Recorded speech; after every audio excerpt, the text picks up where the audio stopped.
କେଉଁଠାରେ କରନ୍ତି, ଆମେ କେଉଁଠାରେ ଖାଆନ୍ତି, ଆମେ କେଉଁଠାରେ ପିଅନ୍ତି, ଆମେ କେଉଁଠାରେ ଶୁଅନ୍ତି, ଏସବୁ ଜିନିଷ ଗୁଡ଼ାକ ଦେଖିବା। ଆମେ କେଉଁଠାରେ ପଢ଼ୁ ବା ଆମେ କେଉଁଠାରେ ପଢ଼ନ୍ତି, ତ ସେଇଟା ହେବ ତିନିଟା ଦେଖିଦେବ। ଆଗେ ଶବ୍ଦ ଗୁଡ଼ାକର ଇଂରାଜୀ କରିଦିଅ। ଆମେକୁ କୁହନ୍ତି ଉଇ, ଆଉ କେଉଁଠାରେ ତ ଜାଣିଛ ହୋୟାର, ଆଉ ପଢ଼ନ୍ତି ପଢ଼ିବା ଇଂଲିଶ ହେଲା ରିଡ୍, ଆଉ ସଜେଇକି ଲେଖିବା। ସଜେଇକି ଲେଖିବା ପାଇଁ ପ୍ରଥମେ କ'ଣ ଲେଖିବା, ପ୍ରଶ୍ନସୂଚକ ଶବ୍ଦଟା କେଉଁଠାରେ କ'ଣ ହେବ ହୋୟାର, ଆଉ ତାପରେ ଡୁ କିମ୍ବା ଡଜ୍ ନିର୍ଭର କରିବ କାହା ଉପରେ, କର୍ତ୍ତା ଉପରେ। କର୍ତ୍ତା ଅଛି ଉଇ, ଆଉ ଉଇ ଯଦି ହେଲା କର୍ତ୍ତା ତାହେଲେ ଡୁ ବସିବ ନା ଡଜ୍ ବସିବ। ବହୁ ବଚନ, ଉଇଟା ହେଉଛି ଆମେ, ଆମେ ମାନେ ଜଣେ ନୁହେଁ ବହୁତ ଲୋକ, ତାହେଲେ ବହୁ ବଚନ ହେଇଗଲା। ଆଉ ବହୁ ବଚନ ହେଲେ ନିୟମ କ'ଣ କହୁଛି, ଡୁ ବସିବ। ହୋୟାର ଡୁ ଉଇ ରିଡ୍, ତାମାନେ ଆମେ କେଉଁଠାରେ ପଢ଼ନ୍ତି ବା ଆମେ କେଉଁଠାରେ ପଢ଼ୁ।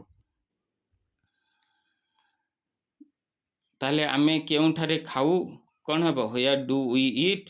ଆମେ କେଉଁଠାରେ ଖେଳୁ, ହୋୟାର ଡୁ ଉଇ ପ୍ଲେ, ଏମିତି ଆଗେଇବ।